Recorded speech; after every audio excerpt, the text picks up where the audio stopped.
There are some paramedics that I've worked with over the years, and I just look at them and think, why on earth do you feel the need to act like that? Because some of the behaviours that you see in the ambulance service make absolutely no sense, and that is what I'm talking about today.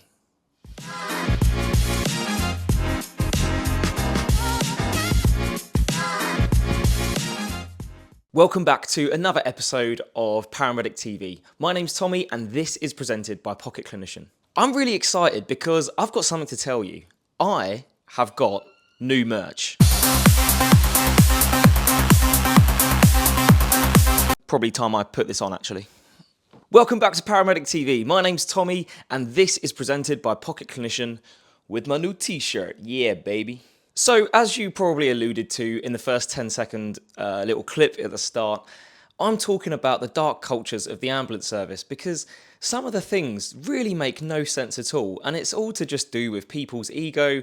They try to belittle people. Some people mock others for asking what might be a silly question. The gossip about colleagues, and some people just love to act like the smartest clinician in the room. And I'm sorry, but that just me off. So this might come across as a bit of a rant, and I don't want you to feel like I'm putting you off of becoming a paramedic or joining the ambulance service, or if you're already working for the ambulance service, I'm not sort of trying to make you leave, but I think it's important to recognise these issues in the ambulance service because every ambulance station has it. It's just not commonly spoken about. And I'm not saying this is every paramedic in the room. I'm not saying it's every ambulance crew out on the road, but it is a common problem that we see. So I'm not talking necessarily about you, but I might be.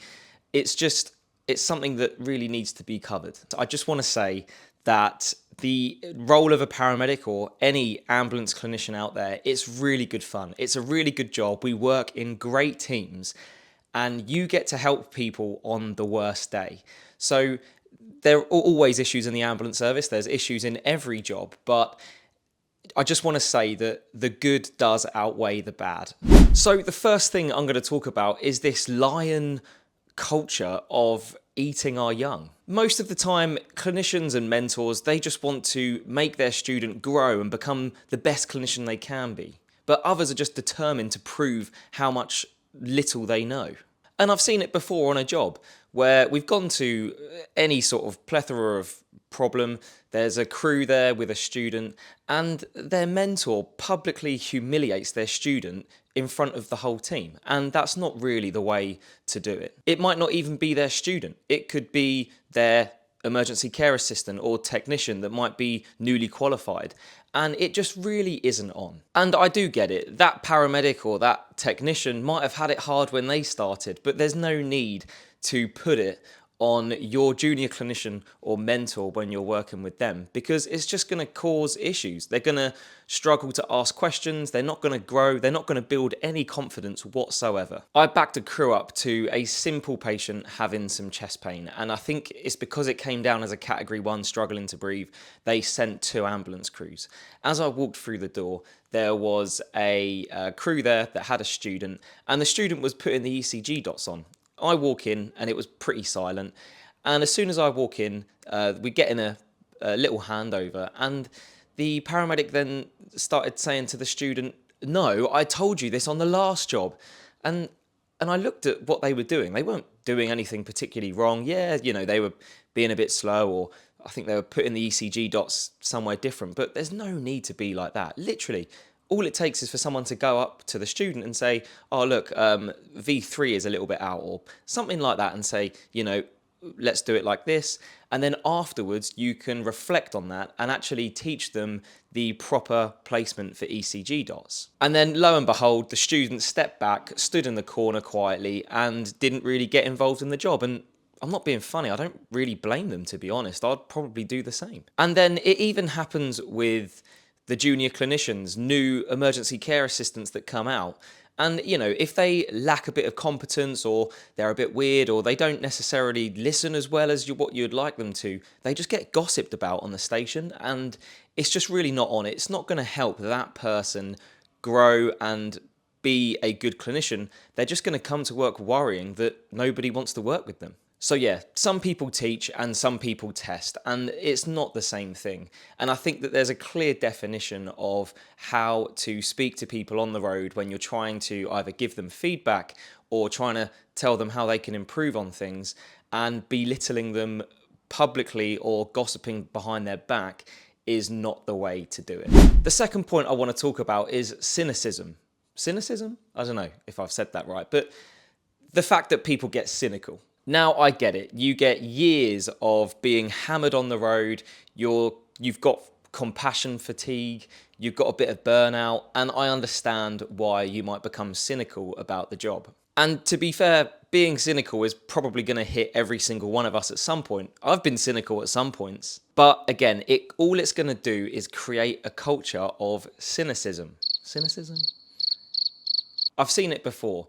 When you have an experienced clinician working with a fairly new one, they press the clear button to say that they're ready for the next job. The job comes in and they go, "Oh, what a sack of And all that's going to do is make this new clinician think, "Oh yeah, this is good fun. I'm just going to slag off the patients that I'm going to on the way." And then they wonder why they arrive on scene in an unhappy mood, and they probably don't give the best care that they probably can. So when I work with newer people who say, "Oh, what a load of old rubbish," I sort of remind them that actually our job isn't to judge the people calling the ambulance, it's to help everyone that we get sent to. And judging them and gossiping about them isn't going to help our attitude as we go into the scene. I do get it. You're finding some emotional self-protection. You know, I've been on the road for years now, and yeah, I sometimes feel a bit burnt out at the end of my third night shift, and that's okay. But there's other ways of dealing with that other than being really cynical about the job,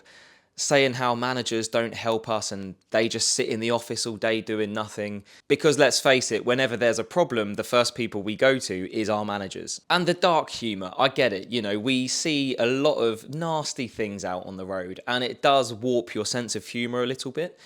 And I think a lot of newer clinicians and students, they come into the job with a bit of a shock when they hear some of the jokes and the humour that's being said. And I do think that dark humour is acceptable to a point, you know, and this is just my opinion. But a lot of people, they do tip it over the edge a little bit, and they're testing the room a lot. And I just think that sometimes it's just not appropriate. Now, I'm not going to say some of the things that I've heard because that wouldn't be particularly appropriate. But we've all definitely heard someone in the crew room or the cab mention a joke or say something about someone that is quite dark, and funny or not, it might have crossed the line. What I would say is approach that person. Don't go off and report them. Just approach them and say, "Hey, look, I didn't appreciate that joke. It made me feel a little bit uneasy." And by saying that and communicating that professionally, 99% of people would apologise and say, "Look, I'm sorry. I probably did take it too far." Because that's who we are. We are line pushers. You know, we are autonomous clinicians who want to be more autonomous. We want to push the boundaries in every aspect of our job for good reason. And I think that crosses over in some of the other things that we do, like jokes. So yeah, no one is going to join the ambulance service to become cynical, but it's going to happen somewhere along the way. So just be aware, if you're finding yourself a little bit cynical or you're starting to slag the job off to newer members of staff, just remember that you are talking to the next generation of paramedics, and the last thing you want to do when you retire is get a cynical paramedic attend you when you're old and you've had a fall because of the things that you said to them when they first started. The third one, my biggest bugbear, is the gossip culture. I can't stand it. People can't talk to other people. They just prefer to go behind their back. And literally, I can walk into the ambulance station 50% of the time, and the first thing I hear is one member of staff slagging off another member of staff. And I can't stand it. If you've got a problem with someone, say it to their face. We work in a professional environment where we deal with all sorts of things, and yet we find it too difficult to approach the person we have a problem about. So instead, we just talk about them behind their back. And all that's going to cause is this sort of village effect where people just start hating on the person that you're gossiping about. And I've heard some of these things and they're not even true. It can be a reflection on what you think that person acted like on a job. And I've heard it before. Oh yeah, the way that this person spoke to that patient, it was really weird. It was a bit off and I didn't like it. Well, yeah, rather than going around the station slagging them off, why don't you go and approach that person and say, hey, look, are you okay to start with? Because they might have had a rough day before, or they might have some personal issues going on that made them act like that. Or the other gossip that I can't stand is when people talk about paramedics that might be clinically incompetent. And don't get me wrong, I've worked with ambulance crews and I think to myself, I'm not sure whether I would be happy them treating me if I called an ambulance. But you know what? Rather than slagging them off behind their back, why don't you say to them, hey, look, I saw you struggling a bit there. Why don't we do some CPD, or why don't we do some training, or why did you struggle doing that? And if it's not the right point, and I get it, you know, if you're 6 months or a year into the job and you're working with someone 5 years in who's still struggling a bit, you're not going to feel confident enough to go up to them and say, hey, look, I saw you struggle on that job. But why don't you refer it to a manager? And this isn't reporting them for anything. It's just highlighting an issue. And that is the culture that we should be working by. I would much rather a manager come up to me and say, hey, look, I've had a report from someone who said that you were clinically struggling a bit on that job. And I just want to make sure that you're okay. Rather than everyone gossiping about me behind my back and then wondering every time I sit in that attendance seat, the person I'm working with is going to be thinking, oh dear, I wonder what they're going to do next. And the thing is, it just damages morale. All of this gossip, it's not good for anyone, because you're then going to start worrying about people gossiping about you, and you are more likely to go around gossiping about other people. And I just can't stand it. It's almost like being back at school, you know, and we're professionals, we're adults. Stop the gossip. To celebrate the launch of Paramedic TV, I'm giving away a student paramedic bundle. To enter, simply subscribe if you're watching on YouTube, or follow if you're listening on Spotify. That's it, and the winner is going to be announced on episode 5 of Paramedic TV. Good luck and enjoy the show. So the next one on the list is looking competent rather than being competent. And this is a big one. I think a lot of people, they like to stand back at an arrest or on a big job and bark orders at people. And I can hear in my ear when I'm working away on a patient and someone stands back and just starts barking orders, and I think, you're just saying things that are already happening. I mean, don't get me wrong, you look good whilst doing it. You look like, yeah, I'm leading the job and, you know, I'm good at what I do. But actually, all you're doing is causing issues with everyone's bandwidth. And that's an issue. And so rather than just stepping back and barking orders, they don't get stuck in, because I don't really know why. I think they do just want to look good at what they do, rather than actually just being good at what they do, getting on the ground, doing some decent chest compressions. And I get it, and this video highlights it a lot. You know, you don't want to look stupid at work, because you're probably just going to get talked about. So it's that fear of looking stupid. So you sort of step back and bark orders, or do something that makes you look like you know what you're doing. The issue with that, it can cause dangerous confidence, and it can cause junior clinicians to look up to that person as a really competent clinician, and actually they're not necessarily as competent as that junior clinician probably thinks they are. So yeah, I don't think that those types of people will recognize that in themselves. But if you do see someone acting like that, I mean, tips on how to talk to that person about it, I would probably actually highlight the things that you saw them do and just speak about it to them quietly, privately, not even on the job, maybe after, and just say, hey, look, I noticed that you sort of stood back and you were barking orders at everyone, but you were sort of giving instructions of stuff that was already going on. So it caused my bandwidth to go a little bit, and it just caused a little bit of confusion on the job. So next time, I would appreciate it if you could actually look at what's going on and maybe either get stuck in yourself, or maybe just give some pointers rather than constantly shouting. That I'd really appreciate that.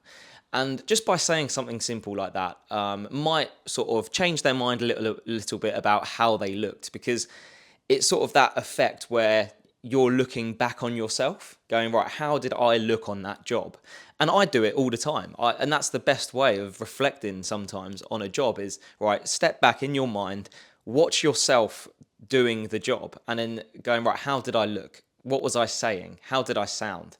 And if I sort of, well, not me, but if you stood back and sort of barked orders at jobs, and when you reflect on that, you think, yeah, I led that job, when actually they didn't. They just caused confusion on the job. So the next thing about culture that I can't stand is that burnout is becoming normalized.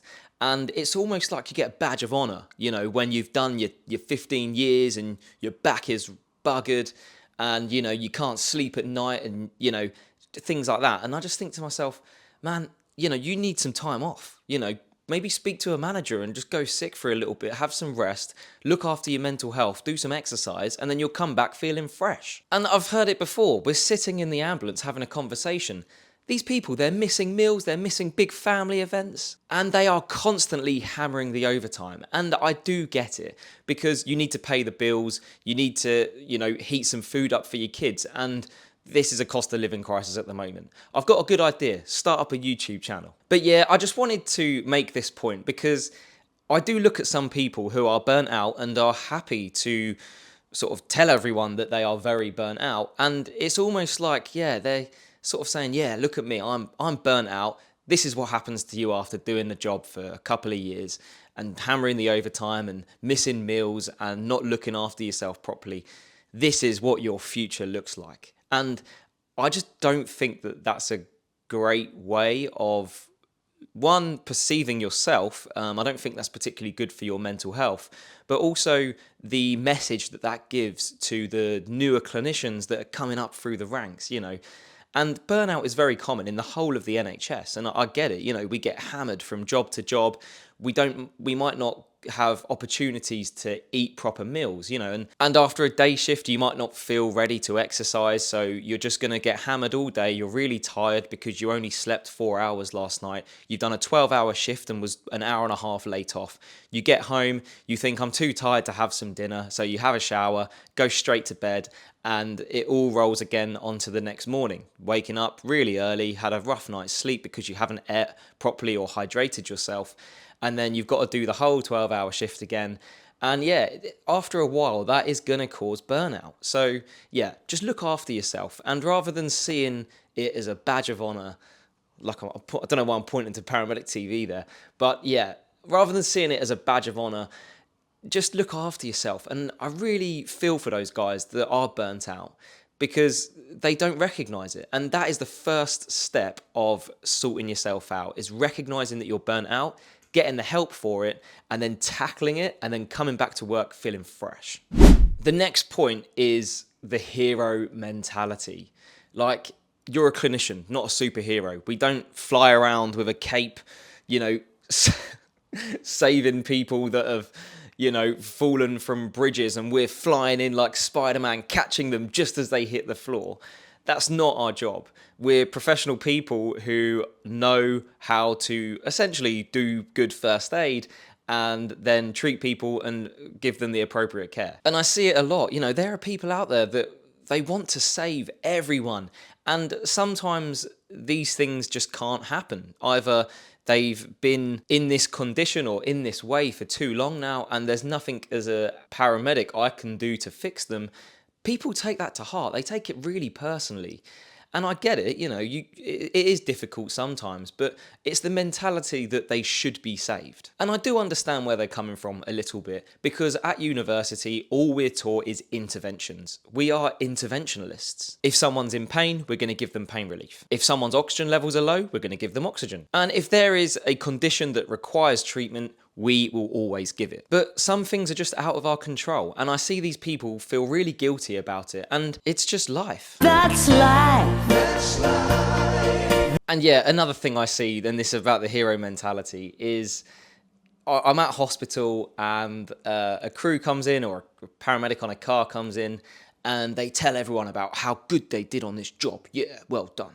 And I just think to myself, did you do all of that? And they tell this really exaggerated story about how this ambulance crew needed assistance and they came along and swept them off their feet and really sorted out the job, and without them, that couldn't have happened. And I just think to myself, one, yeah, you're not a hero, mate, but two, you're not putting that ambulance crew in a great light sometimes. And I think that it all comes from insecurity at the end of the day. And by belittling those people, you are fueling your own insecurity to make yourself look better. And I do get it, this job does cause insecurities. And even sometimes I become insecure. If I do not a particularly good performance on a job, the way that I led it or the way that something worked out, then yeah, I'm going to become a bit insecure about that. And, rather than putting other people down and telling others how much of a hero I am, I'll just reflect on it and try and become a better clinician.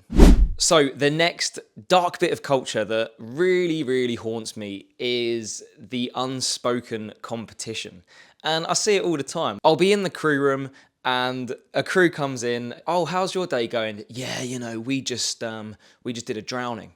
And then there's another ambulance crew sitting there and they go, oh yeah, I did a drowning the other day, but they went into cardiac arrest and then we got them back and then we did this and did that. And then the other crew are going, oh yeah, but this one, there was 3 patients that had drowned and we had to deal with it all at once. And it's almost like this, I've been to Tenerife, you've been to 11erife kind of situation. And it's like some people sometimes just want to offload what's just happened. They're not looking for someone to come along and say, well, I've done that job, but I've done it better. And so, yeah, just listen to them. Just be there for them and say, oh, wow, that sounds like a difficult job. Or, oh, that sounds like you did a really good job there. Because that's what they want to hear. They don't want to hear someone say, yeah, I've done that job before as well. That's not going to help the situation. Don't get me wrong. Sometimes it is good to discuss similar cases and it's really important to do that. But let them breathe a little bit. Let them tell the story. And then afterwards say, do you know what? I did a job similar to that the other day. And, you don't have to make it sound like yours was worse or you acted better. Just discuss it from a clinically professional point of view so that everyone can learn. The comparison of clinical knowledge, it makes me laugh. So obviously, as you well know, I do like ECGs and I get it a lot at work. People will come up to me and say, oh, what's this ECG? And yeah, they'll send me a message saying, oh, what do you think of this ECG? And I do think that has given me a bit of a false sort of level of people thinking that I'm a better clinician than I actually am. And, that might just be my own insecurity. I do believe I'm a good clinician, but I do think that because I travel around the UK delivering ECG CPD, that automatically makes me a better clinician, and it doesn't. But I see it also as well, paramedics that struggled with a cannula. Yeah, they're a rubbish paramedic. No, they're not. They just struggled to cannulate that patient. It could have been because they were vascularly shut down.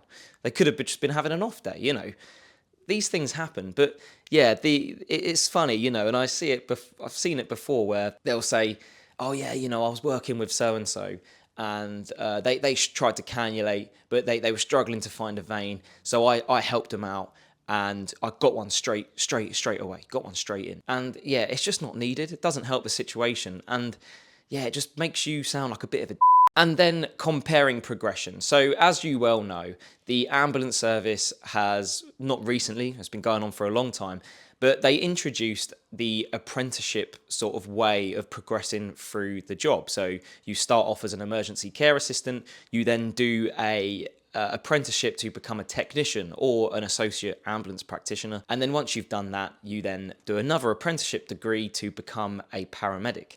And I see a lot of people talking about it and say, I can't believe we started at the same time and I'm a paramedic before you. How awful is that? That person does not want to be made to feel like they are slower or more stupid. The chances are they're not. They're a career emergency care assistants.